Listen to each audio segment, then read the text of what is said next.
രാജ്യത്ത് ജാതി സെൻസസ് നടപ്പാക്കണമെന്ന് പ്രതിപക്ഷ നേതാവ് വി ഡി സതീശൻ. കോട്ടയത്ത് വേലൻ സർവീസ് സൊസൈറ്റിയുടെ സുവർണ ജൂബിലി സമ്മേളനത്തിനിടെയാണ് പ്രസ്താവന. പ്രാതിനിധ്യം അനുസരിച്ചുള്ള സംവരണം നൽകണമെന്ന ഉറച്ച നിലപാടാണ് കോൺഗ്രസിനെന്നും പ്രതിപക്ഷ നേതാവ്.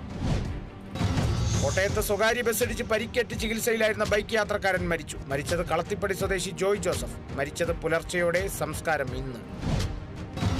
തൃശൂർ കാരമുക്ക് ശ്രീ ചിദംബര ക്ഷേത്രത്തിൽ ശ്രീനാരായണ ഗുരുദേവന്റെ 97ാമത് സമാധി ദിനം ആചരിച്ചു. ചടങ്ങിന്റെ ഭാഗമായി സമൂഹ പ്രാർത്ഥന, ഗുരുദേവ കൃതികളുടെ ആലാപനം, മഹാഗുരുപൂജ, ഉപവാസം തുടങ്ങിയ നിരവധി പരിപാടികൾ സംഘടിപ്പിച്ചു.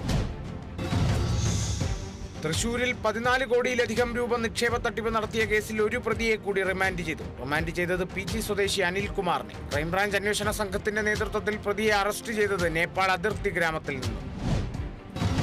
ആലപ്പുഴ ചെങ്ങന്നൂർ പത്തിശ്ശേരി ശിവക്ഷേത്രത്തിലെ കാണിക്ക വഞ്ചികൾ കുത്തിത്തുറന്ന് മോഷണം. ക്ഷേത്രത്തിലെ 2 ഓട്ടുരുളികളും മോഷണം പോയി. 40,000 രൂപയുടെ നഷ്ടം കണക്കാക്കുന്നതായി ഭാരവാഹികൾ. അന്വേഷണം ആരംഭിച്ച് ചെങ്ങന്നൂർ പോലീസ്.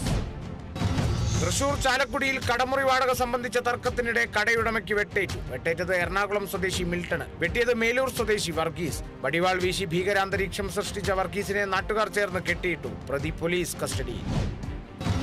ജൂനിയർ NTR നായകനാകുന്ന ബിഗ് ബഡ്ജറ്റ് ചിത്രം ദേവരയുടെ വിതരണാവകാശം സ്വന്തമാക്കി ദുൽഖർ സൽമാൻ. കേരളത്തിൽ ചിത്രം വിതരണം ചെയ്യുക ദുൽഖറിന്റെ വേഫെയറർ ഫിലിംസ്. കൊരട്ടല ശിവ സംവിധാനം ചെയ്ത ചിത്രത്തിന്റെ 1ാം ഭാഗം പ്രദർശനത്തിനെത്തുക ഈ മാസം 27-ന്.